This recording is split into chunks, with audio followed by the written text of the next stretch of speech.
बहुत समय पहले की बात है। रवि और उसकी पत्नी कोमल एक छोटे से घर में रहते थे। रवि एक ऑफिस में काम करता था और कोमल घर पर रहकर घर का काम किया करती थी। रवि और कोमल के 2 बच्चे थे। बेटे का नाम नमन और बेटी का नाम नैना। रवि और कोमल हमेशा नमन को ही प्यार करते थे और नैना पर कुछ खास ध्यान नहीं देते थे। एक दिन रवि और उसका परिवार दूसरे घर में शिफ्ट हो जाते हैं। यहाँ वैसे तो सब कुछ बड़ा अच्छा है, पर मैं नमन के स्कूल के बारे में सोच रही थी। उसका एडमिशन भी तो करवाना है। तुम चिंता मत करो, मेरी पास के स्कूल में बात हो गई है। मेरे बॉस की वहाँ बहुत अच्छी जान पहचान है, इसलिए वहाँ एडमिशन हो पा रहा है। वरना यहाँ तो एडमिशन करवाना बहुत ही मुश्किल है। हाँ, पर एक ही बच्चे का एडमिशन हो सकता है। हाँ, तो नमन का एडमिशन करवा देंगे। और मैं कौन से स्कूल में पढ़ूंगी माँ? ओहो, बड़ी आई पढ़ने वाली। पढ़ लिख कर कोई डॉक्टर नहीं बन जाएगी तू। आखिर एक दिन शादी करके अपने घर ही जाना है तुझे, समझी? नैना बहुत रोती है, पर कोई भी उसकी बात सुनने को तैयार नहीं होता। कुछ दिन बाद से नमन नए स्कूल में जाना शुरू कर देता है। एक सुबह वो स्कूल के लिए निकल ही रहा होता है कि तभी नैना उसके कमरे में आती है। देख, मेरा नया बैग, नई बोतल। तुझे पता है मेरा स्कूल कितना सुंदर है, कितने सारे झूले हैं वहाँ। सच्ची? कितना मजा आता होगा ना स्कूल में। मैडम कितना अच्छा पढ़ाती होंगी। चल पागल, पढ़ना किसको अच्छा लगता है? मुझे तो बस वहाँ झूलों पर झूलना और बच्चों के साथ खेलना पसंद है। ये तुम कैसी बात कर रहे हो भैया? पता है पापा कितनी मुश्किल से तुम्हारी पढ़ाई का खर्चा उठा रहे हैं और तुम ऐसी बातें कर रहे हो। मैं तुझे जो बोल रहा हूँ तू बस अपने तक रखना, समझी? वरना मम्मी से तेरी शिकायत कर दूंगा और तुझे तो पता ही है फिर मम्मी तेरा क्या हाल करेगी। तभी वहाँ कोमल आ जाती है। कितनी देर हो गई नमन? चलो जल्दी स्कूल जाओ वरना बस निकल जाएगी। नमन स्कूल के लिए निकल जाता है। नैना पूरा दिन अपनी माँ के साथ घर के कामों में ही हाथ बटाती रहती है। उसे स्कूल न जाने का बड़ा ही दुख होता था, पर वो कुछ भी नहीं कर सकती थी। एक रात नैना को नींद नहीं आ रही होती, तो वो खिड़की पर जाकर खड़ी हो जाती है और बाहर की ठंडी हवा ले रही होती है। नैना खड़ी खड़ी स्कूल के बारे में सोच ही रही होती है कि तभी उसे आवाज आती है। B80 bat, C80 cat. अरे, ये इतनी रात में बच्चों के पढ़ने की आवाज कहाँ से आ रही है? नैना और ध्यान से लगाकर सुनने की कोशिश करती है, तो इस बार फिर से उसे आवाज आती है। चलो बच्चों, अब अपनी हिंदी की कॉपी निकालो। मैं आज तुम सबको एक कहानी सुनाऊंगी। अरे, ये तो किसी टीचर की आवाज है जो बच्चों को पढ़ा रही है। पर इतनी रात में कौन सी टीचर बच्चों को पढ़ा रही है? नैना इधर उधर देखती है तो उसे थोड़ी दूर पर एक बिल्डिंग दिखती है जिसकी एक खिड़की से लाइट आ रही होती है और उसी खिड़की से बच्चों और टीचर की आवाजें भी आ रही होती है। अच्छा, ये आवाजें यहाँ से आ रही है, पर इतनी रात में मुझे जाकर देखना चाहिए। नैना बिना डरे चुपचाप घर के बाहर निकल पड़ती है और उस बिल्डिंग के पास जाती है। बिल्डिंग पर विद्यालय लिखा होता है। नैना बिना सोचे समझे स्कूल के अंदर घुस जाती है। अंदर एक अजीब शक्ल की औरत रिसेप्शन पर बैठी होती है। तुम्हारी क्लास कब से शुरू हो गई है? चलो जल्दी जाओ और कल से लेट मत आना। मेरी क्लास? पर मैं तो यहाँ पहली बार आई हूँ। कोई नहीं, चलकर देख ही लेती हूँ। नैना ऊपर जाती है तो वहाँ एक मैडम हाथ में फाइल लेकर घूम रही होती है। चलो जल्दी जाओ क्लास में, वरना मैम बहुत गुस्सा करेंगी।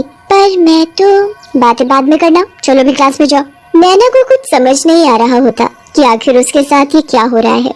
वो पहली बार स्कूल में आई है और सब लोग उसके साथ ऐसा व्यवहार कर रहे हैं जैसे वो उसी स्कूल की बच्ची है। नैना क्लास में घुसती है तो उसकी आंखें फटी की फटी रह जाती हैं। वहाँ एक चुड़ैल भूतिया बच्चों को पढ़ा रही होती है। नैना जोर से चिल्लाती है, आ, बचाओ! शोर मत मचाओ, दिख नहीं रहा बच्चे टेस्ट कर रहे हैं और तुम इतनी देर से क्यों आई हो? चलो अब अंदर आकर बैठो और कल से लेट मत आना। नैना को कुछ समझ नहीं आ रहा होता कि वो क्या करे। उसके डर के मारे वहाँ से भागने की भी हिम्मत नहीं हो रही होती। अब क्या बाहर ही खड़े रहना है? बोला ना अंदर आकर बैठो, चलो जल्दी आओ। जी मैडम। नैना चुपचाप एक खाली सीट देखकर वहाँ बैठ जाती है। नैना की सीट पर पहले से ही एक नया बैग, उसमें नई नई किताबें, नई बोतल और बहुत सी चीज होती है। वाह, ये तो कितना सुंदर है। ये सब तुम्हारा है। चलो अब तुम भी अपनी कॉपी किताब निकालो। नैना अपने बैग से कॉपी और किताब निकालती है। बाकी भूतिया बच्चों के साथ पढ़ने लगती है। चुड़ैल टीचर बच्चों को बड़े ही प्यार और अच्छे से पढ़ा रही होती है। नैना अपनी पढ़ाई में इतना खो जाती है कि उसका डर कुछ ही देर में अपने आप खत्म हो जाता है। वो पूरा ध्यान लगाकर चुड़ैल टीचर का पढ़ाया हुआ समझती है और उसे बड़ा ही मजा आता है। क्लास होने के बाद चुड़ैल टीचर सबको टॉफी भी देती है। Thank you madam. अब कल टाइम से स्कूल आना, ठीक है? फिर तुम्हें रोज टॉफी मिलेगी। ठीक है मैडम। पर एक बात याद रखना। क्या बात मैडम? यही कि किसी को भी इस स्कूल के बारे में नहीं बताना, वरना कोई तुम्हें यहाँ दोबारा नहीं आने देगा। मैं किसी को नहीं बताऊंगी। नैना के स्कूल की छुट्टी रात के 3:45 पर हो जाती है और फिर वो अपने घर आकर चुपचाप सो जाती है। नैना अगले दिन उठती है पर किसी को भी रात की बात के बारे में कुछ नहीं बताती, क्योंकि उसे डर होता है कि उसके स्कूल के बारे में जानने के बाद उसके माँ बाप उसे दोबारा वहाँ नहीं जाने देंगे। नैना इसी डर से रात के स्कूल वाली बात किसी को भी नहीं बताती। नैना को तो बस पढ़ने का इतना शौक होता है कि उसे कोई फर्क ही नहीं पड़ता कि उसे आधी रात में एक भूतिया स्कूल में जाना पड़ रहा है और वहाँ पढ़ने और पढ़ाने वाले सब भूत चुड़ैल हैं। नैना रात के 12 बजने का इंतजार करती है।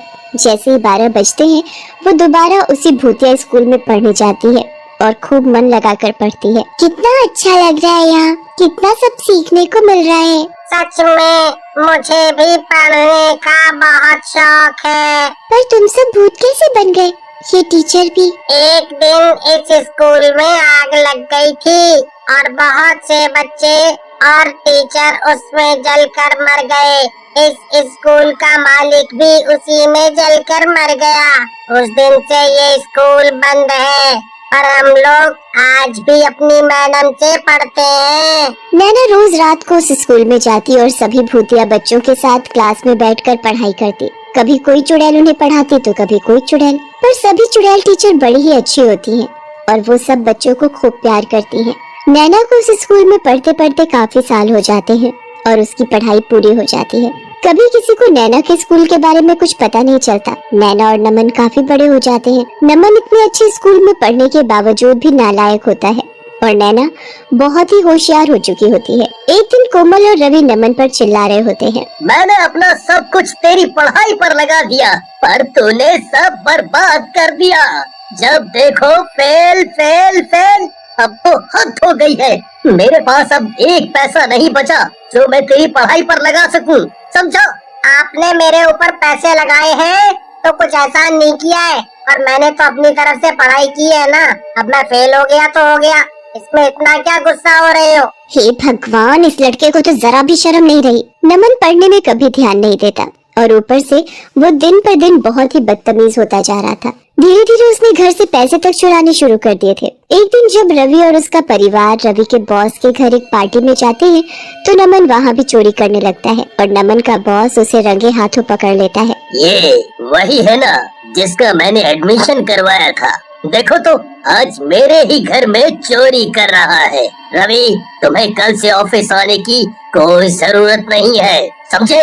सर, मेरी क्या गलती है? मैं चोर के बाप को नौकरी पर नहीं रख सकता, अंडरस्टूड? नमन की हरकत की वजह से रवि की नौकरी चली जाती है। कुछ ही समय में वो लोग सड़क पर आ जाते हैं। उनके घर में खाने को एक दाना भी नहीं होता। नैना को ये सब देखकर बहुत दुख होता है। वो आस पड़ोस के बच्चों को पढ़ाने लगती है और घर का खर्चा चलाने लगती है। जब ये बात रवि और कोमल को पता लगती है कि उनकी बेटी नैना बच्चों को पढ़ाती है तो वो बड़े हैरान होते हैं। नैना तो कभी स्कूल ही नहीं गई, तो फिर वो दूसरे बच्चों को कैसे पढ़ा सकती है?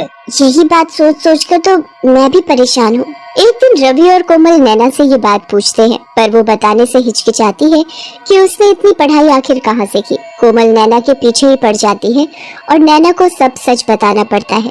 नैना की बात सुनकर रवि और कोमल दंग रह जाते हैं। तुम पढ़ने के लिए आधी रात में भूतों के स्कूल में पढ़ती थी। ये सब हमारी गलती है। हमने कभी तुम्हारी पढ़ाई को अहमियत नहीं दी, जबकि तुम्हारे अंदर पढ़ने की कितनी लगन थी। हमने उस लड़के पर सारे पैसे लगा दिए, इसने हमारी इज्जत तक मिट्टी में मिला दी। हमें माफ कर देना बेटी।